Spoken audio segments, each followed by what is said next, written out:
एक बहुत ही ज्यादा हिस्टोरिक चीज, ऐतिहासिक चीज हुई देश के अंदर कुछ समय पहले, और वो थी एक EMU ट्रेन का चलाया जाना दुनिया के सबसे ऊंचे रेलवे ब्रिज के ऊपर, जो है चेनाब रिवर ब्रिज। हमारे देश के अंदर आर्मचेयर एक्टिविज्म या रूम में बैठे बैठे कीबोर्ड पे क्रिटिसिज्म करना बहुत ही ज्यादा कॉमन हॉबी है कई सारे लोगों के लिए। और इसी तरीके से एक क्रिटिसिज्म इस ब्रिज का बहुत बड़े लेवल पे देखा गया, और वो क्रिटिसिज्म ये है कि ये ब्रिज बनाते समय ही क्यों इसे डबल ट्रैक के साथ नहीं बनाया गया बल्कि सिंगल ट्रैक के साथ बनाया गया। आगे जाकर कैपेसिटी बढ़ाते समय ये दिक्कतें क्रिएट करेगा, ऐसे क्रिटिसिज्म्स हमें यहाँ पे देखने मिले। लेकिन यहाँ पर इस पूरे प्रोजेक्ट को एनालाइज करना या इसके पीछे की कई चीजों को समझना, इसके ऊपर ध्यान ज्यादा दिया नहीं गया। चेनाब ब्रिज कुछ कारण की वजह से सिंगल ट्रैक है, और वो सारे कारण क्या है आज की इस वीडियो में हम समझेंगे। दोस्तों, कभी भी स्पेशली भारत जैसे देश के अंदर जहाँ पे कोई भी रेल प्रोजेक्ट बन रहा है या कोई भी कनेक्टिविटी प्रोजेक्ट बन रहा है, तो कनेक्टिविटी ही प्राइमरी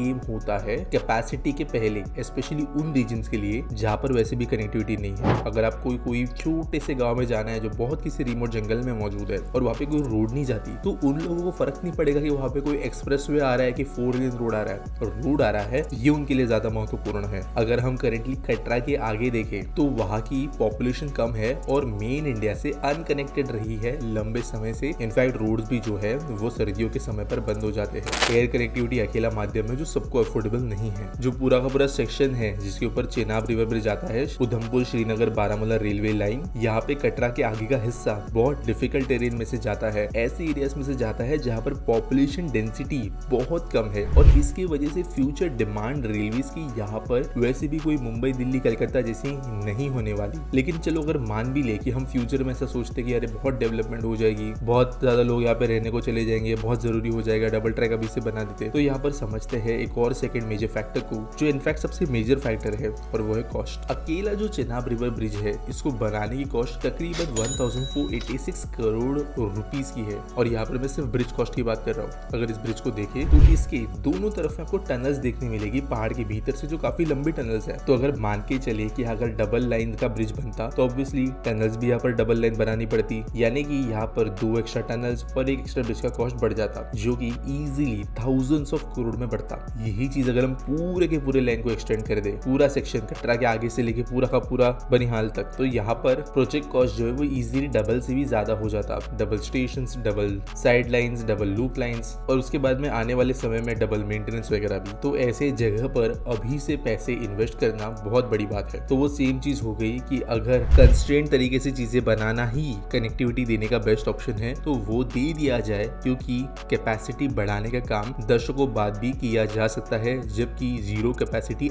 आज की कंडीशन है। और यहाँ पर ऐसा नहीं कि रेलवे ने कोई कैलकुलेशन नहीं की होगी कि फ्यूचर डिमांड कब आएगी, ऑब्वियसली रेलवेज ने भी कैलकुलेशंस की होगी, और यहाँ पे कहीं ना कहीं भी ये चीज देखी गई है डिजाइन के अंदर ही। ज्यादातर जो स्टेशंस बने हैं इस रूट के ऊपर, वो वैसे भी 24 डब्बों की ट्रेन को नहीं ले सकते। मैंने जैसे कहा, पॉपुलेशन डेंसिटी और थोड़ा बहुत आने जाने वाला टूरिस्ट ट्रैफिक और आर्मी कुछ काफिले मेनली यही चलेगी इस लाइन्स के ऊपर। और यहाँ पे इसकी वजह से कोई बहुत बड़ी बड़ी ट्रेन बहुत ज्यादा लोगों को रेगुलरली लेकर आकी जाएगी नहीं, तो सिंगल लाइन काफी है। At the same time almost हर एक स्टेशन पर लूप लाइन्स है। इनफैक्ट चेनाब ब्रिज के भी आगे पीछे स्टेशन पर लूप लाइन्स दिए गए हैं, तो यहाँ पे ऐसा नहीं है कि बहुत बड़े बड़े डिलेज हो जाएंगे। पॉपुलेशन यहाँ की जैसे मैंने कहा कम है, और फ्यूचर में उसके बहुत तेजी से बढ़ने की आशंका भी बहुत कम है, तो इसके हिसाब से इस लाइन को डिजाइन किया गया है। और यहाँ पे स्पेशली अगर हम बात करें हमारे अल्ट्रा नॉर्थ रीजन की, तो यहाँ पर हमें अब तक कोई बहुत बड़ा मिनरल इंडस्ट्री, कोई बहुत बड़ा ऐसे नॉर्मल इंडस्ट्रियल कॉम्प्लेक्स भी डेवलप होते हुए नजर नहीं आया, या पोर्ट वगैरह नहीं है जो यहाँ पर फ्रीड की मालगाड़ियां जो है उसकी ढुलाई बहुत ज्यादा होगी, उसकी भी संख्या ना के बराबर होगी, जिसकी वजह से यहाँ पर ऐसा भी नहीं कि फ्रीड ट्रैफिक बहुत ज्यादा होने वाला है। और इसीलिए यहाँ पे लाइन को डबल बनाना